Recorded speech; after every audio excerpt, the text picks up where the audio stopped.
Bom, parece que já acabou o que nem deveria ter começado, né?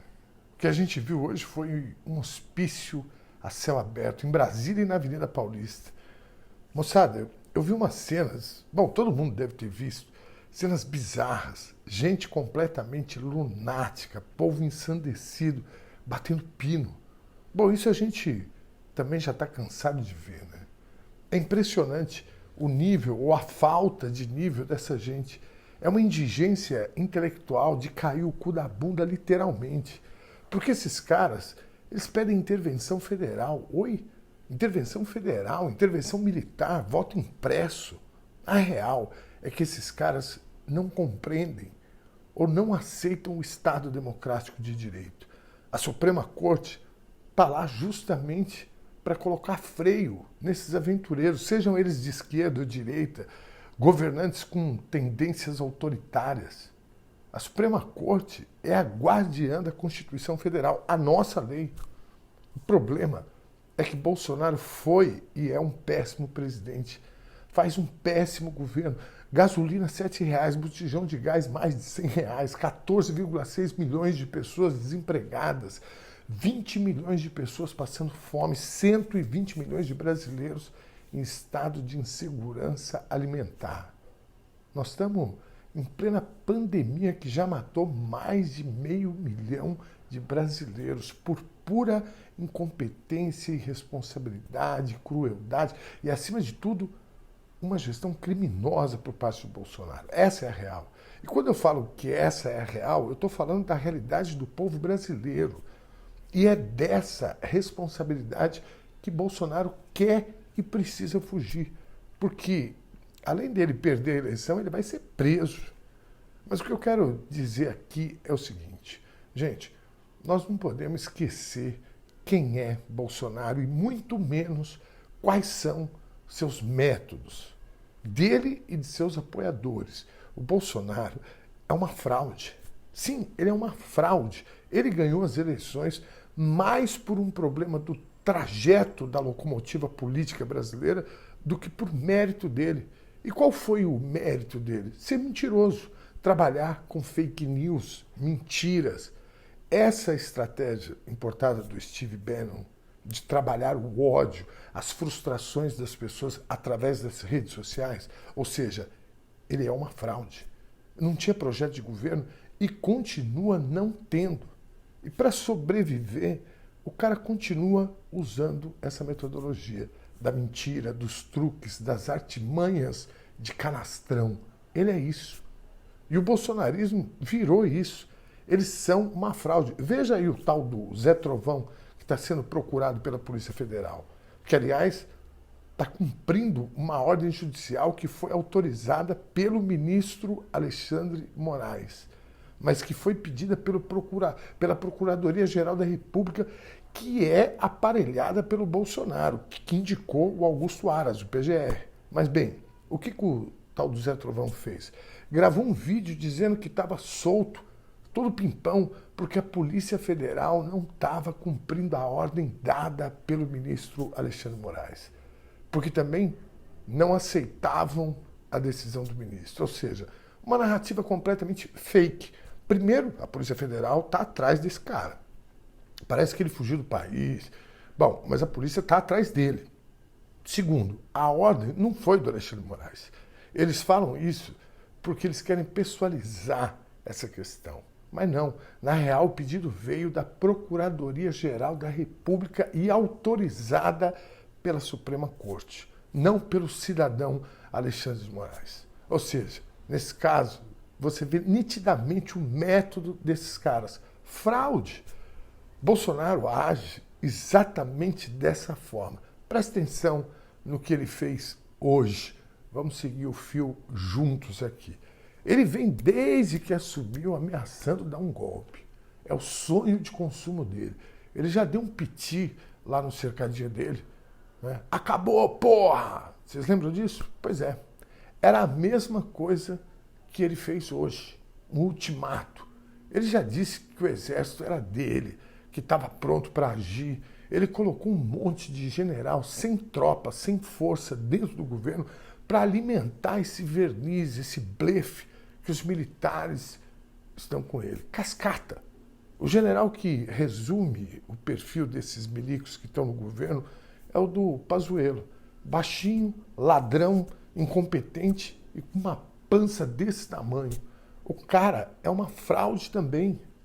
Mas o que eu estou querendo dizer é que Bolsonaro e o seu time são extremamente canastrões. E o que ele fez hoje, eles, foi mais uma molecagem. Começou ontem, quando um monte de canais, inclusive progressistas, saíram gritando desesperados que a Polícia Militar de Brasília estava ajudando os lunáticos que estavam chegando lá na capital. Não é verdade. Teve policial que chegou a puxar a arma. Os caras ficaram acuados, mas o blefe do Bolsonaro, né, que vem a semana toda falando que as polícias militares estariam com ele, e isso é mais um blefe. E tem gente que cai. O portal UOL estava dando isso, e não é verdade. E hoje ficou claro isso, a PM não está com o Bolsonaro. Você tem PMs bolsonaristas? Claro que tem. Aliás, essa doença tem capilaridade na nossa sociedade, né? Mas não existe essa situação. É um blefe. Vejam, Bolsonaro é um arruaceiro. Não que isso não seja grave, mas achar que isso vai criar uma conjuntura para golpe, não vai. E a prova está aí. O resultado do dia de hoje, que era considerado por muita gente a última cartada desse ciclo de ameaças de golpe do Bolsonaro. Os ministros da Suprema Corte já estão se reunindo hoje para avaliar o que vão fazer. Porque o cara cometeu crime novamente atacando os ministros da Suprema Corte. Simples. Eles falavam que iriam invadir o Supremo. E aí? O presidente do Senado, o Rodrigo Pacheco, já saiu hoje subindo o tom. O Arthur Lira, presidente do Congresso Nacional, está sumido. Por quê? Porque vai ter que tomar uma decisão. O MDB, partido de sustentação desse governo, já está anunciando que vai abandonar o barco.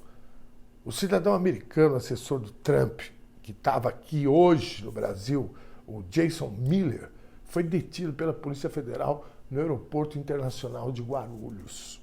Hoje, isso. Teve que explicar o que ele estava fazendo aqui. Ele teve encontro com o Bolsonaro, com grupos de extrema-direita, né? Esses atos aí de hoje foram financiados por empresários ruralistas, entidades patronais. Os caras tiveram ônibus fretados, camisa, dinheiro. Tem vídeos rolando aí nas redes que mostram imagens dentro dos ônibus, os caras distribuindo dinheiro. Eles colocaram todas as fichas no dia de hoje. Porque, para a cabeça doentia do Bolsonaro, uma fotografia de uma multidão mostrando apoio a ele deixaria os membros do Conselho da República, que é um órgão de consulta do presidente da República, que se pronuncia sobre intervenção federal, estado de defesa, estado de sítio e outras questões relevantes para a estabilidade das instituições democráticas. Esse órgão foi criado em 90, sabe por quem? Pelo ex-presidente Fernando Collor, que, para falar a verdade, cá entre nós, não resolveu nada a vida dele, não é? Mas o Bolsonaro, vejam só, hoje na sua fala, ele disse que tinha uma reunião amanhã com esse Conselho da República e que iria mostrar a foto do evento. Ele falou isso no microfone, né? Que ia mostrar a foto e que aí teríamos novidade. Gente, blefe, não tinha nenhuma reunião marcada. Os próprios membros desse conselho desmentiram o presidente da República. E pior, disseram que mesmo se tivesse a tal reunião, não iriam. Gente, Bolsonaro é essa fraude. Isso não quer dizer que não cause estrago, mas essa selvageria que ele promove, essa arruaça, só atrasa o nosso país. Vocês acham que além da crise sanitária, econômica que a gente vive, vocês acham que algum investidor vai colocar dinheiro aqui? Um país que vive sua democracia sob a ameaça de um lunático. O prejuízo é imensurável. Fora a questão da própria pandemia. Vocês viram a quantidade de gente sem máscara, amontoada. São Paulo e Rio de Janeiro, aliás, no Rio de Janeiro, mais de 90% dos novos casos de Covid são da variante Delta. O estrago é gigante. Nesse momento, nós temos que pensar o seguinte: primeiro, não é a foto com mais gente que vai definir a situação do país. Bolsonaro tem menos de 25% de apoio da população brasileira, ou seja, menos de um quarto. Segundo, a rejeição que esse cretino tem é maior do que 63%, ou seja, mais de 60% da população não votaria nele de jeito nenhum. Terceiro, com essas ações como a de hoje, ele só desidrata, só perde apoio. Claro que com isso, quem ainda fica com ele fica mais barulhento ainda. Mas a real mesmo é que ele só derrete. Nós temos quase 80% do povo brasileiro que quer se livrar desse cara. E nada vai mudar. Eles poderiam ter invadido o STF, nada muda. Aliás, já saiu aqui a decisão do STF sobre hoje. O ministro Luiz Fux, presidente da Suprema Corte, amanhã vai fazer um pronunciamento em nome da Corte. Meus queridos e queridonas, é o seguinte: hoje eu vi várias cenas bizarras que, na verdade, me deixam, de certa forma, triste. Porque é difícil você viver num país em que o Queiroz, que é réu confesso das rachadinhas, o cara que esteve preso, ficou escondido na casa do advogado do Bolsonaro, o Assef, fugiu do Ministério Público, se internou, acho que no Albert Einstein, hospital em São Paulo, postou vídeo dentro do hospital dançando, debochando do povo brasileiro, estava sumido, andou ameaçando o Bolsonaro esses dias aí nas redes. Hoje ele estava em Copacabana, no meio da multidão. E pasmem, tirando selfie, foi recebido como herói. Isso mostra a integridade dessas pessoas que apoiam o Bolsonaro, o caráter dessa gente que, por mais que sejam minoria, são parte da nossa sociedade. Mas esse Brasil aí não vai vingar, não. Está acabando. Essa gente vai voltar para o esgoto. O Rio vai voltar a ser a cidade maravilhosa do samba, do swing e sangue bom. São Paulo vai voltar a ter amor, a Paulista dos domingos cheios de artistas de rua, de gente feliz, as cantinas do Bexiga. A Bahia vai voltar a ser do Olodum. Os novos baianos vão voltar a estrear ao invés de nascer. Recife vai voltar o calor do frevo. Não é? Minas Gerais vai voltar a ter orgulho da sua cachaça, que é patrimônio cultural da nossa cultura, tão depreciada por essa gente tosca. O sul do país vai voltar a ter a expressão de felicidade dos agricultores, dos produtores de vinhos, daquela gente linda do campo, gente trabalhadora, simples e feliz. Piauí, Sergipe, Maranhão, Paraíba, Mato Grosso, Rondônia, Roraima, Acre. Nosso país é lindo, gente. Nossa diversidade geográfica, cultural, climática, nossas florestas, nossa miscigenação. Nós somos um povo lindo e feliz. Meu país não é isso. Eu me recuso a aceitar que nosso país seja reduzido a essa barbárie, a Bolsonaro, Queiroz. Nós somos muito mais do que isso. Hoje, apesar de ser um dia difícil, foi mais um dia a menos que a gente vai ter que suportar o Bolsonaro. Descanse, a semana promete. Amanhã, às 7h30, eu estou ao vivo no programa Avesso, pelo YouTube. O Facebook hoje nos bloqueou, então a gente vai estar só pelo YouTube, mas vamos colocar o link lá no Facebook. Eu aguardo você, 7h30 da manhã. Forte abraço, descanse.